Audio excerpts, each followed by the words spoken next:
All right. Hello, and thank you for tuning in to our DME State Department Interns podcast. I'm Saga, and I will be your podcast host for the duration of this segment. Joining me today, we have Jennifer Leibert here to discuss her own experience interning with the State Department. Very glad to have you here, Jennifer. Thank you for having me.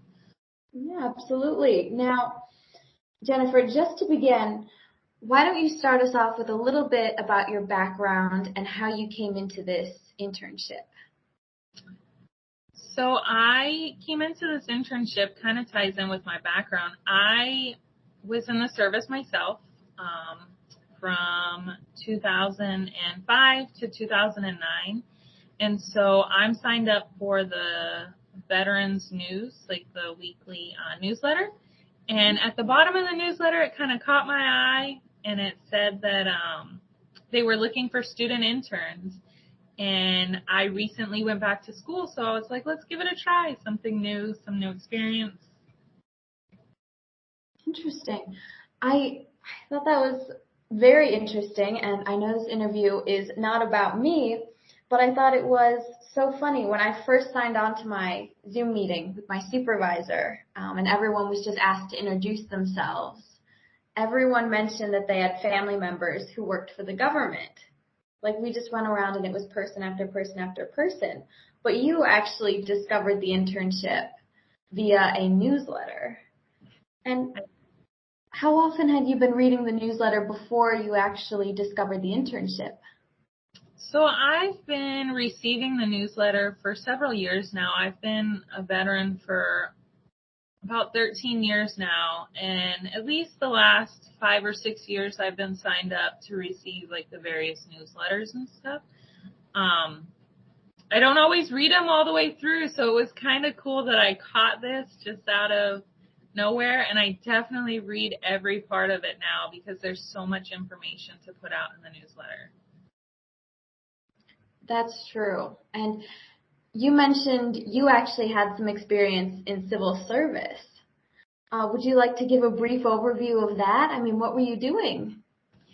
When I was 19, I had completed a year at school, and there was a few hiccups, and I decided to join the service.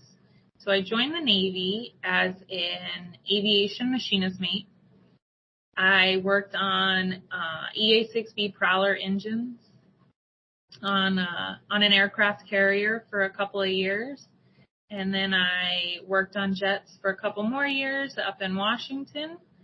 And when I ended my service, I was working as a training coordinator. Interesting. So as a training coordinator, what were your responsibilities? I managed all of the training courses for our command. It was about 250 people. I managed their training courses, what they needed, when they needed updates, scheduled everything for them, and put them in the right place where they needed to be, and made sure they accomplished their training and everything was up to date. Oh my gosh. So basically, going into the State Department internship, you've already been managing people for quite some time. I'm sure that compared to that, this is an absolute breeze. Do you think that prepared you for this internship? I think all of my time in the service prepared me in different aspects for this internship. But coming into this internship, a lot of things were really new to me because I wasn't big into technology and like these new platforms and learning all these. So I've learned a lot of new things coming into this internship. Honestly, I hear you there. Sometimes it's just crazy, the amount of websites that we have to juggle. We've got Slack, we've got Reddit, we've got Trello. Which website would you say, just broadly, took the longest for you to grasp?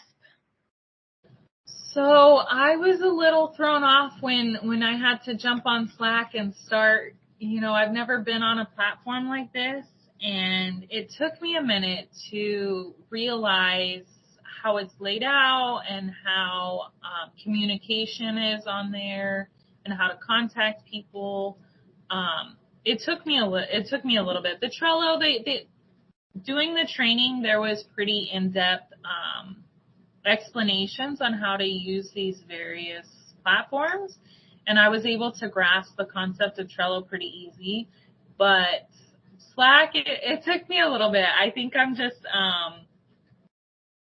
I'm not a big tech person, so it took me a few minutes.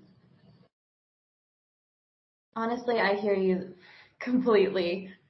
Now, as far as the internship goes, we've established that you have quite a bit of experience. I mean, just reading over your biography, what you posted on Slack, I couldn't help but notice it just kept going. You know, you have degrees in social and behavioral sciences, elementary teaching prep, you've got a background in aviation mechanics, as we've covered, not to mention you're passionate about writing. How does all of this play into what you do here for the State Department? So it all plays in because I enjoy working with people, and more so, even more than that, I enjoy working with and for veterans and their families. My dream job after, I finish my degrees and, my internship and everything, my dream job is to work for the VA full time in the administration department.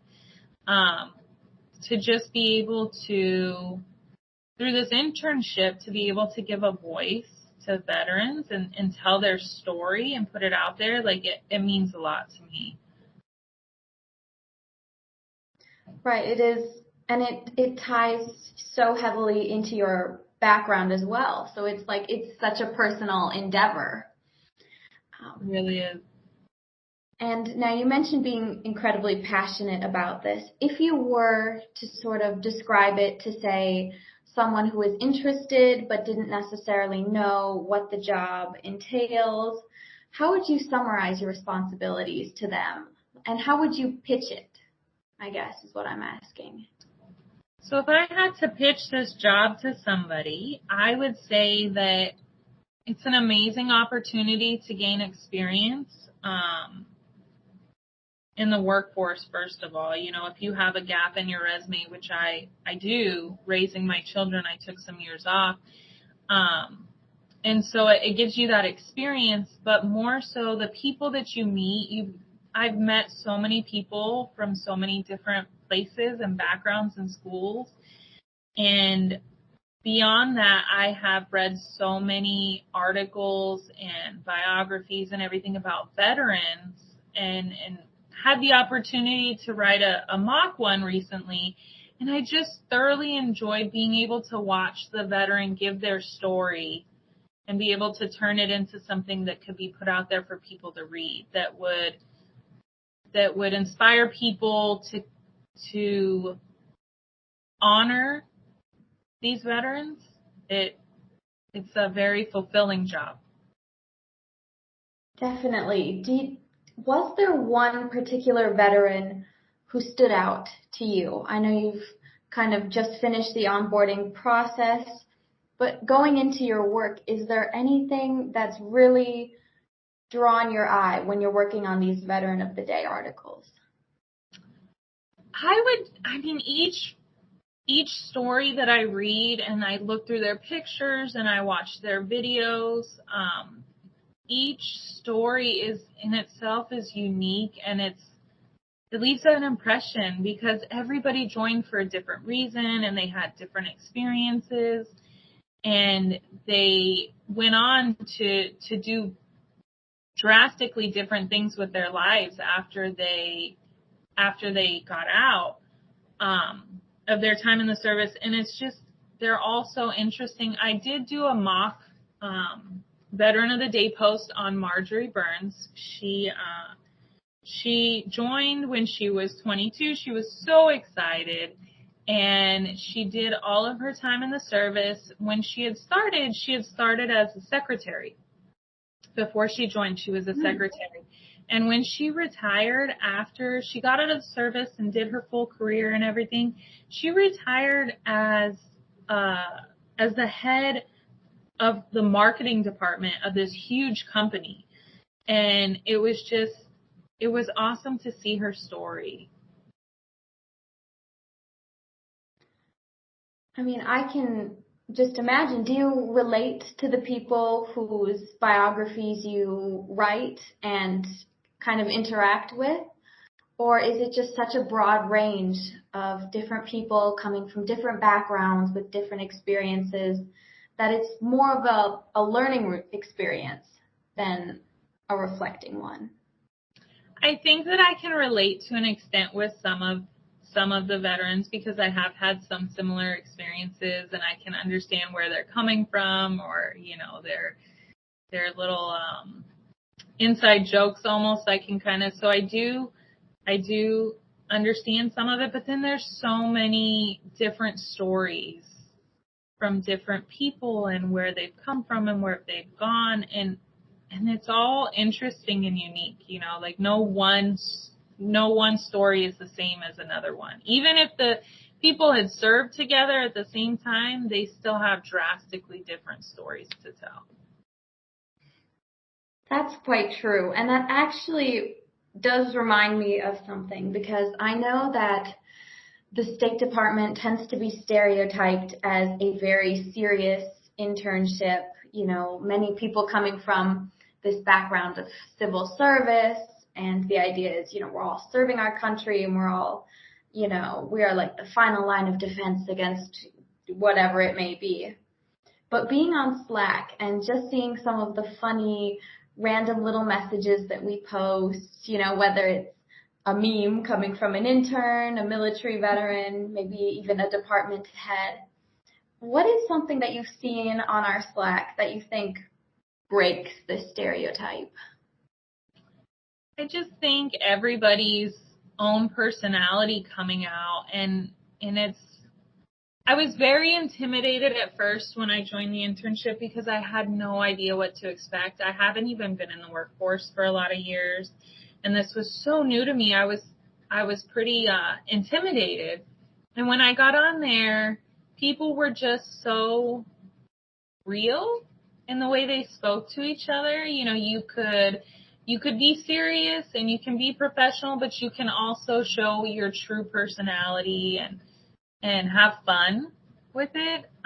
It completely changed my outlook, and I don't feel intimidated reaching out to people and asking questions or anything. Like, it's a very open atmosphere. Yeah, I would definitely agree with that. Everyone's very eager to collaborate, I think, which is wonderful because it leads to such great projects being developed, including this one that we are currently recording as we speak. I agree. Now, this is one that we've kind of touched upon earlier, but I would love to hear what you have to say. Would you say that your university and your experience going back to university has nurtured or reinvigorated your passion for writing or civil service? So it really has. Going back to school, just 2 years ago, less than 2 years ago, I started back in college, and I hadn't written an essay or anything of any importance, in probably about 15 years. And so going back to school, started writing these essays for classes, and I found I had a lot to say. I almost have too much to say. I have to rein it in. And it really brought out a passion that I didn't know that I had for writing. That's wonderful. So you get to combine these two aspects of your identity, this identity as a person who loves writing, loves to craft, words. That was not very eloquent, but I'm sure you could have worded that much better. But you get to kind of combine your identity as a writer with your identity as a civil servant, which segues into this next question. Your bio actually mentioned experience in aviation mechanics, and now I'm quite curious, and I'm sure a few of our listeners would love to know, just what does this experience entail? Because it sounds incredibly cool. When I joined the Navy, they handed me a paper with about 6 jobs, and they were like, this is what you qualify for. And I was like, okay, which one seems the coolest? And they pointed at a couple of them, and I was like, sure, I'll take that. And went to school, and it was aviation machinist mate. So I was going to school after basic training for working on jet engines and working on the fuel systems and oil systems of jets. And I went to my first command where I worked on EA-6B prowlers on the USS Kitty Hawk. And it was a great experience. I didn't know that I was a mechanic or that I would enjoy doing that. But I really did enjoy doing it, and it's served me a lot, the rest of my life. I've been able to use skills that I've learned to translate towards, maintenance in the house or car maintenance or, various different things that I never thought I would be able to accomplish. Yes, I'm noticing that seems to be quite a pattern. Just looking over your biography, you've got all of these skills that at first glance might not seem particularly related, but they all combine to form this very useful skill set that actually, enhances the work that you do for the State Department. And now I'm just seeing your cat. Yeah, he's got to be a part of everything. What a little attention hog. For those of you tuning in, we have an addition to the interview, a little black and white cat. This is Harley. He is 14 years old, but he acts like he's probably 2. And he has been to every house we've lived in. We're in house number 11 right now, and he's been in every house that we've ever been in. Oh my gosh, he is adorable. Thank you. He knows it and takes full advantage. Oh, I know. As a cat owner, believe me, I completely get it. All right, and now before we conclude this interview, there is one last question that I would like to address. You ultimately stumbled upon this interview via the Veterans newsletter. Now, for those tuning in who might not necessarily be in the know, could you describe this specific newsletter and maybe how you first came to stumble upon it? So I want to say that I probably stumbled upon it when I was searching for some information about the VA, different benefits and stuff like that. And they're like, hey, sign up for our newsletter. So probably 6-7 years ago, I signed up for the newsletter, and they send out weekly newsletters that have a huge amount of information. They talk about different discounts. They talk about, there's links to YouTube videos that talk about veterans benefits, that talk about different things that you can receive as a veteran. There's also, like at the bottom, there's discounts from different various stores. There's like different courses or seminars or even job like job related not advertisements, but events and stuff that you can attend. And there's just a huge amount of information for veterans. And at the bottom of it, it said, this particular one, at the bottom it said that we are looking for student interns to work for the VA, as in their digital media. And I was like, hey, that sounds really cool. And I clicked the link and I checked some stuff out, and I was like, yeah, I feel like this would give me some good experience, something fun that I can try out. That's wonderful. It's always great when something that you've kind of paid attention to and subscribed to for a while comes out with something that it just clicks. You look at it and you're like, that is what I've been waiting for. I didn't know I was waiting for it, but there it is. Right. All right. And now I think this is a very good place to kind of cap off this interview. We're coming up on 19 minutes, so we are perfectly within time. So this brings us to the conclusion of our interview segment. Jennifer, it's been wonderful having you on. Thank you so much for having me. Absolutely. You've been a perfect first interview. I would like to thank our listeners for tuning in. Once again, this has been the DME Interns podcast with Saga, today joined by Jennifer. And now, listeners, stay tuned for next week's interview. Who knows where we will go with that?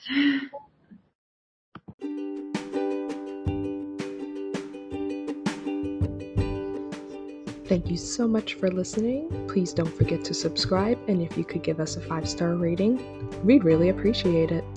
For more information about joining the DME Interns team, please visit dmeinterns.org.